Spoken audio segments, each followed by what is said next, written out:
Hey y'all, welcome back to my channel. Today we're going to make Mongolian ground pork noodles. And I'm going to go ahead and start cooking the pork. This is ground pork. This is about 1 pound. And you're going to take a little bit of ground ginger, a little bit of garlic powder, put in this, and you're going to cook this until it's done over medium-high heat. So we're going to go ahead and start that. You need 3 teaspoons of garlic powder. And 1 teaspoon of ground ginger.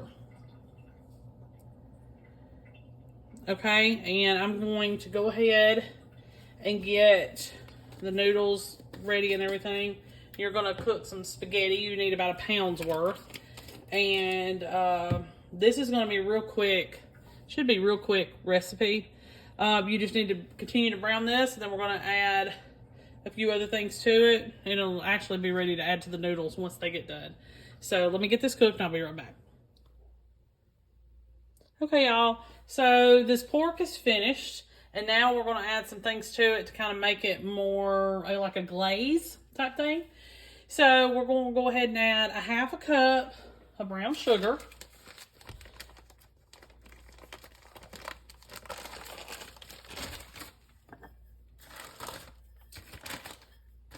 Half a cup of brown sugar. And I use light brown, but I don't really think it matters. And you're just going to add that right on top of the meat. It's fine. Let's see what else. We need 1/2 cup of water. So let me get that. 1/2 cup of water. We need 1/2 cup of soy sauce. I use reduced sodium always. Unless I just simply cannot find it, but I use it in a lot of my recipes. So 1/2 cup of soy sauce. And then you're going to need 1/4 cup of hoisin sauce. So I need about 1/4. To me, hoisin sauce is like a Asian barbecue sauce, sort of. But it's got like a little taste of teriyaki in there as well. We're going to need a lot of black pepper. That won't be a problem at all. And let's see what I did with it. Oh, yeah. Some crushed red pepper flakes. I'm just going to put a small pinch.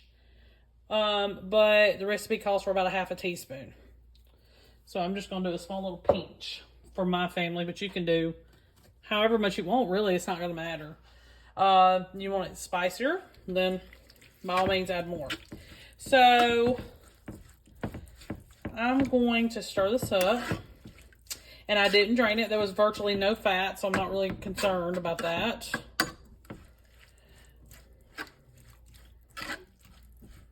I'm just hoping that the liquid will be enough for the noodles, because or the pasta. You're just wanting it to like barely soak it up.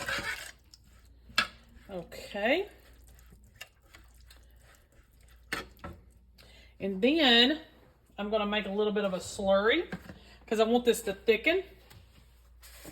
So I need about 1 tablespoon of cornstarch. And let me make the slurry real quick, and then I'll put it in the pan. I kind of want to mix it together first. So a slurry is basically cornstarch and water. You use that as a thickener.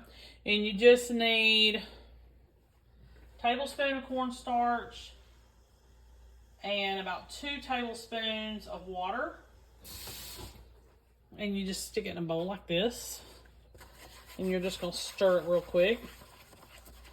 You could just throw it in the pan, but I want to make sure it's good and mixed together. Make sure your water's cold when you mix it together. I'm going to try to get all the lumps out. Alrighty. I'll just pour that in there. It's just to thicken it.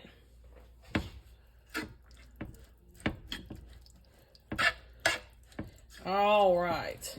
So what I'm going to do now is I've got my pasta cooked. I'm going to get it drained and everything. I'll do that off camera. But what we're going to do now is just turn this on medium-high heat or medium heat and just let it cook for just a few minutes. Not long at all, because we're just wanting it to thicken up and warm up. And then I'm going to add the pasta, and I'll do that so y'all can see me do that. But let me just give this a few minutes to warm up, and I'll be right back. Okay, y'all. So I got my pasta over here. I'm going to turn this off real quick. And I'm just going to basically turn this over in the skillet. Now, of course, you can use a bigger pan or pot or, you know, whatever.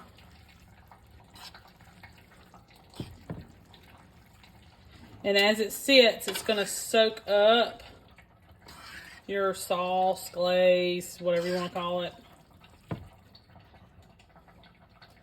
Let's see, I'm going to set this down. You just use a fork, and all you're going to do is just fold it in.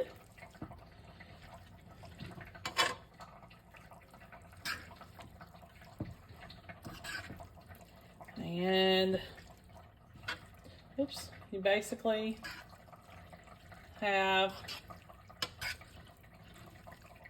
a meal that's very close to Asian Takeout. Let me grab my sesame seeds real quick. Okay, so you can add about 2 tablespoons sesame seeds if you want to. You don't have to. For a little crunch. And I went ahead and added mine. I wish I would have picked up some green onion, because chopped up green onion on this would be fantastic. But I completely forgot about it. And it'll give it a little bit of color as well. But let's see. I'm gonna take this and twist it.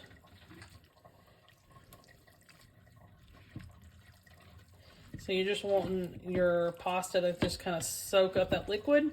So what I'm gonna do is, since this is finished, I'm gonna let it warm up a little bit more. And I'm just gonna let it sit for a few minutes and kind of soak up the sauce. Stir it again. And I'll come back with my final product, and we'll talk about it just for a few more minutes. Okay, y'all. Finished product, like I said, would be perfect with some green onion chopped up on top, or a little bit of chives, fresh chives, or a little bit of fresh parsley. Would be perfect to give a lot of color. It's going to be full of flavor. Sometimes it's nice to have something where the sauce is soaked up into the pasta instead of just pasta laid on, sauce laid on top of the pasta. It's just perfect. So this is going to be a really yummy dinner, and I'm going to have plenty for everybody to eat, plus some tomorrow, because pasta makes huge meals. So that's always a plus. But it'd be a really good addition to your weekly rotation, and didn't cost much to make. And if you didn't want to do pork, you could possibly, substitute something else, some other ground meat. Okay, make sure you like and subscribe. I'll see you next time.